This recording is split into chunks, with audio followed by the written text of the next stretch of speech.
कान्ताय कल्याणनिधये निधयेऽर्तिनाम् श्रीवेङ्कटनिवासाय श्रीनिवासाय मङ्गलम् लक्ष्मी सविभ्रमालोक सुभ्रूविभ्रमचक्षुषे चक्षुषे सर्वलोकानां वेङ्कटेशाय मङ्गलम्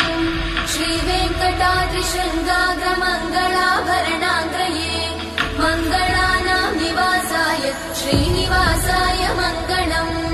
सर्वावयव सौन्दर्य सम्पदा सर्वचेतसां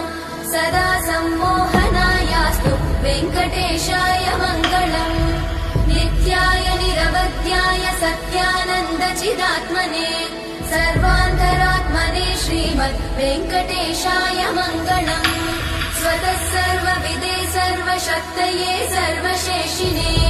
सुलभाय सुशीलाय वेङ्कटेशाय मङ्गलम्।